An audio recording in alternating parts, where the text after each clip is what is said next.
Hi friends, అందరికీ నా హృదయపూర్వక నమస్సుమాంజలులు. రెండవ శక్తి బుక్ నుండి కొన్ని విషయాలు. ప్రతిరోజు నేను అనేక ప్రశ్నలు వేస్తాను, ఒక్కొక్కసారి వందలాది ప్రశ్నలు. ఇవాళ నేను ఎలా ఉన్నాను, ఈ సందర్భంలో నేనేం చేయాలి, ఏది సరైన నిర్ణయం, ఈ సమస్యకు పరిష్కారం ఏమిటి, నేను ఎలాంటి ఎంపిక చేసుకుంటే మంచిది, ఈ మనిషితో స్నేహం మంచిదేనా, నేను ఇంతకన్నా హాయిగా ఎలా ఉండగలను, నా ఆలోచనలను ఎలా ఉన్నతీకరించుకోగలను, ఈరోజు నా ప్రేమను ఎవరికి పంచాలి, నేను ఏ విషయంలో కృతజ్ఞత చూపాలి. ఇలాంటి ప్రశ్నలు. మీరు ఒక ప్రశ్న అడగడం అంటే ఒక ప్రశ్నను ఇవ్వడం అన్నమాట. అప్పుడు మీరు దానికి సమాధానం అందుకోవాలి. అయితే మీ ప్రశ్నలకు వచ్చే సమాధానాలను మీరు సావధాన చిత్తులై ఉండి అందుకోవాలి. ఆ సమాధానం మీరు చదివేదానిలోనో వినేదానిలోనో మీరు కనే కలలలోనో కూడా దొరకవచ్చు. ఒక్కొక్కసారి మీకే హఠాత్తుగా ఆ సమాధానం తట్టవచ్చు. అయితే మీకు సమాధానం మాత్రం తప్పకుండా దొరుకుతుంది.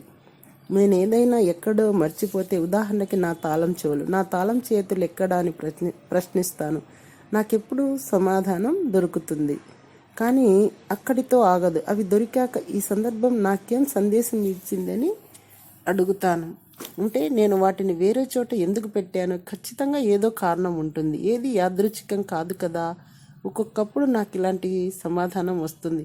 కాస్త నెమ్మదించు, అంత హడావిడి పడకు అనో, నీ పర్సు నీ బ్యాగ్లో లేదు అనో. అప్పుడు నేను పర్సు కోసం చూస్తాను, అక్కడే తాళం చేతులు దొరికాయి. ఒక్కొక్కసారి వెంటనే సమాధానం దొరకదు, కానీ నేను తలుపులో నుంచి బయటపడుతుండగానే ఫోన్ మోగుతుంది.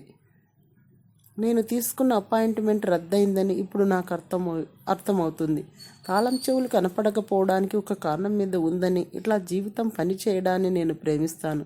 అయితే ప్రశ్నలు అడిగితేనే సమాధానాలు వస్తాయి, వాటంతట అవి రావు. ఒక్కొక్కసారి నాకు కొన్ని పేచీలు ఎదురవుతుంటాయి. నాకు తెలుసు నేనే వాటిని ఆకర్షించానని.